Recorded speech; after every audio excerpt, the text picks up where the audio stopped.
Hello friends, आप लोग कैसे हो? आशा करते हैं आप लोग बहुत अच्छे होंगे। हमारे इस चैनल में आप सभी लोग का बहुत स्वागत करते हैं। मेरा नाम अंबुज है। अगर आप भी यूपी ट्रिपल एससी पेट की तैयारी कर रहे हैं तो ये वीडियो आपके लिए बहुत ही इम्पोर्टेंट रहने वाली है, क्योंकि इस वीडियो में हम आपको बताने वाले हैं यूपी ट्रिपल एससी पेट के प्रीवियस ईयर क्वेश्चनों को हम आपको इस वीडियो में बताने का प्रयास करेंगे और समझाने का प्रयास करेंगे किस तरह के क्वेश्चन प्रीवियस ईयर 2022 में पूछे गए थे। तो चलिए वीडियो को हम लोग जल्दी से शुरुआत करते हैं बिना किसी देरी के।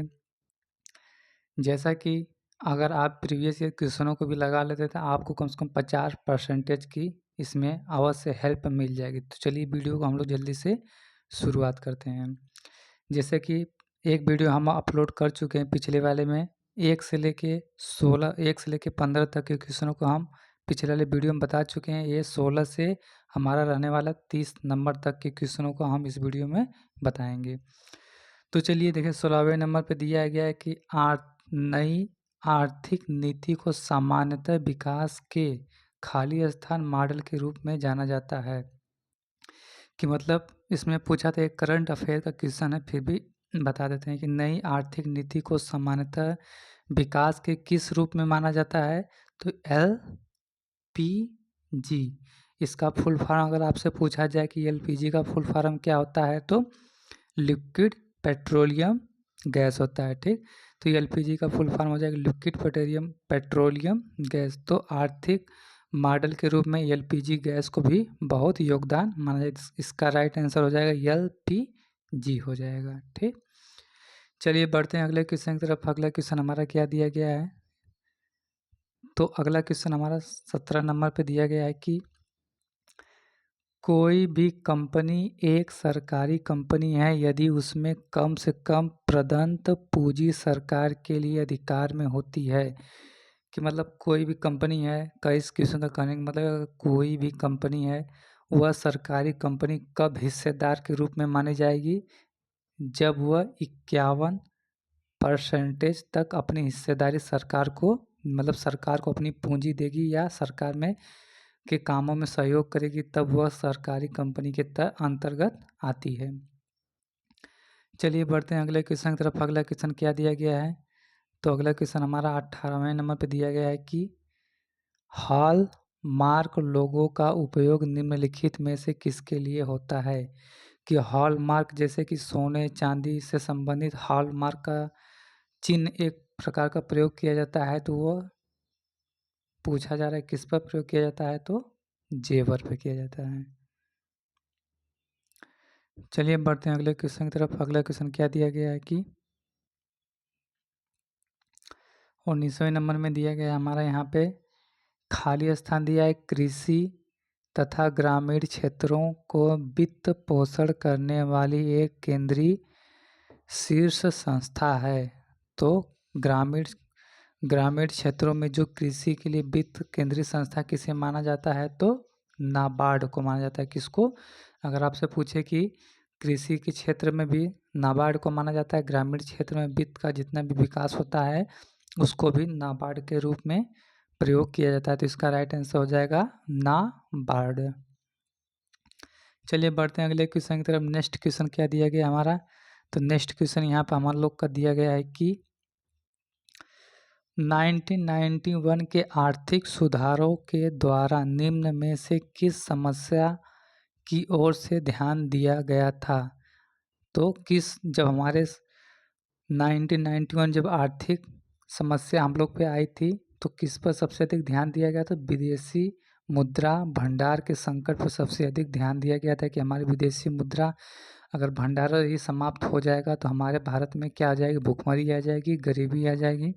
तो सबसे अधिक 1991 में किस पर ध्यान दिया गया था, तो विदेशी मुद्रा संकट पर सबसे अधिक ध्यान दिया गया था भारत सरकार के द्वारा। चलिए बढ़ते हैं अगले क्वेश्चन की तरफ। अगला क्वेश्चन क्या दिया गया हमारा, तो अगला क्वेश्चन हमारा देखिए ये संविधान से पूछा गया है कि निम्न में से कौन सा अनुच्छेद धन विधेयक को पारित करता है।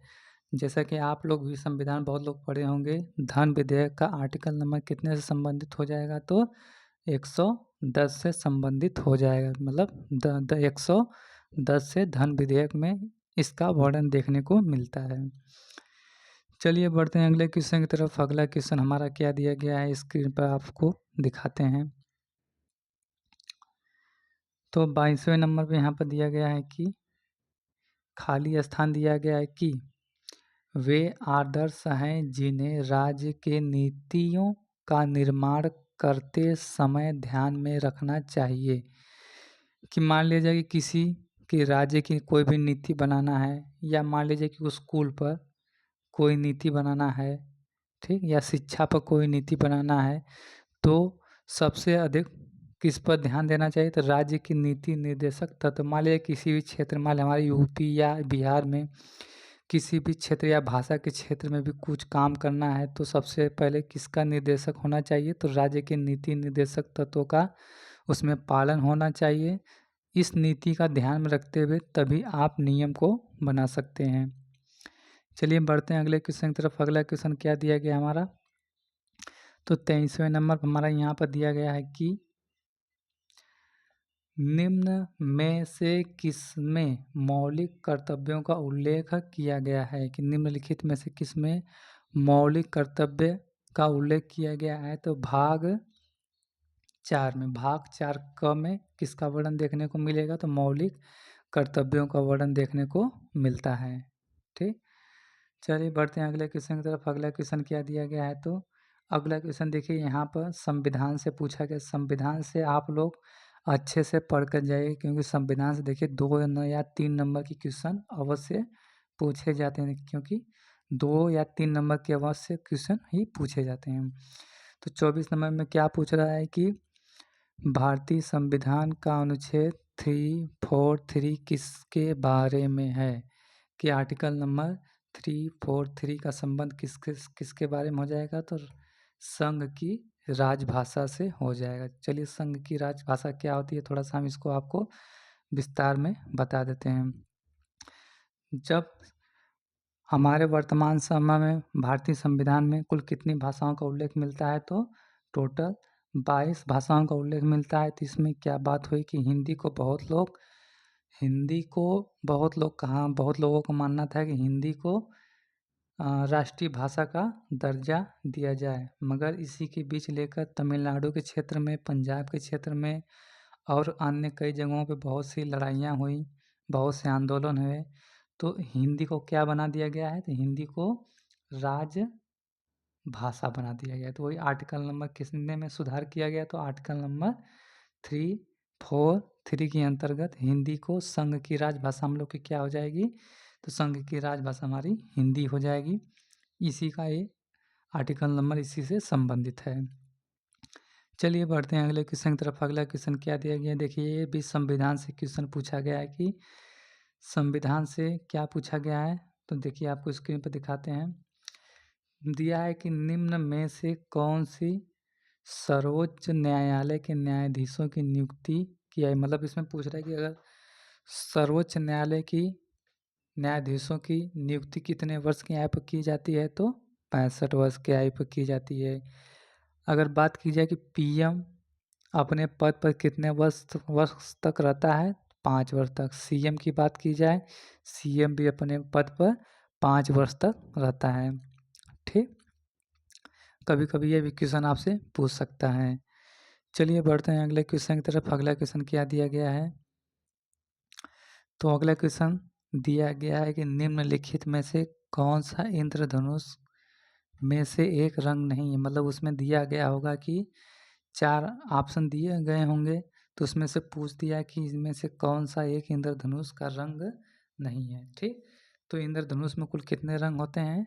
7 कलर पाए जाते हैं, जिसको बैगनी, जामुनी, मतलब इसको बैजा ह पिनाला के नाम से आप इसको याद रख सकते हैं। फिर भी हम बताते हैं बैगनी, जामुनी, नीला,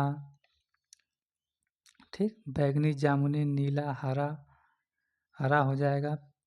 और इसके बाद बैजानी ह पी नाला, बैगनी, जामुनी, हरा, नीला, फिर नारंगी, लाल, ठीक, इत्यादि इसको 7 रंगों के नाम से जाना जाता है, मगर यहाँ पर साफ नहीं दिख रहा है, आप लोग इसको ध्यान में रख लीजिए। इसमें पूछा जा रहा है कि इंद्रधनुष में कौन सा रंग नहीं है, तो इंद्रधनुष सफ़ेद रंग नहीं बनता है, ठीक। इंद्रधनुष में आप लोग ध्यान रख लेंगे, इंद्रधनुष में 7 रंग बनते हैं, 7 रंग में से सफ़ेद रंग नहीं बनता है, ठीक। आप लोग इसको ध्यान में रखिएगा। चलिए बढ़ते हैं अगले क्वेश्चन की तरफ। अगला क्वेश्चन क्या दिया गया हमारा, 2 क्वेश्चन और बचा है, 3 क्वेश्चन, उसके बाद हम लोग का वीडियो समाप्त हो जाएगा। इसमें दिया गया है कि निम्न में से किस गैस को ग्रीन हाउस गैस के नाम से जाना जाता है, ठीक। तो इसमें भी ऑप्शन में दिया रहा होगा कि ग्रीन हाउस गैस दिए रहे होंगे, जैसे ग्रीन हाउस गैस हो गया, CO2 हो गया, कार्बन मोनोऑक्साइड हो गए, नाइट्रोजन हो गया इत्यादि। तो इन गैसों को ग्रीन हाउस गैस के नाम से जाना जाता है, ठीक। तो इसमें से पूछा है कौन सा नहीं है, ठीक। यहाँ पर ध्यान दीजिए, अगर नहीं पूछा है तो ऑप्शन में दिया रहा होगा argon gas. Argon gas greenhouse gas के नाम से नहीं जाना जाता है, ठीक। चलिए बढ़ते हैं अगले क्वेश्चन की तरफ। अगला क्वेश्चन क्या दिया गया है इसमें हमारा, तो अगला क्वेश्चन जैसा कि आप सभी लोग को स्क्रीन पर दिखाई दे रहा होगा कि वॉशिंग सोडा किसका प्रचलित नाम है। वॉशिंग सोडा किसका प्रचलित नाम है, तो सोडियम कार्बोनेट का प्रचलित नाम, जिससे हम लोग क्या करते हैं, कपड़े को धोते हैं, तो सोडियम कार्बोनेट के नाम से जाना जाता है। तो NaCO2 हो जाएगा हमारा, NaCO2 के नाम से इसको जाना जाता है, ठीक। तो सोडियम कार्बोनेट के नाम से, जिससे हम लोग कपड़े धोते हैं इत्यादि को, बर्तन भी बहुत लोग धोया जाता है, तो इसी के नाम से जाना जाता है। चलिए बढ़ते हैं अगले क्वेश्चन की तरफ। अगला क्वेश्चन क्या दिया गया है कि अगला क्वेश्चन हमारा इसमें दिया गया है कि ओजोन हॉल किससे संबंधित है, मतलब ओजोन परत किससे संबंधित है। तो ओजोन परत में क्या होता है कि कुछ हानिकारक किरणें आती हैं, जो सूर्य की कुछ हानिकारक किरणें आती हैं, और हानिकारक किरणें क्या काम करती हैं, ओजोन परत को तोड़ती हैं, ठीक।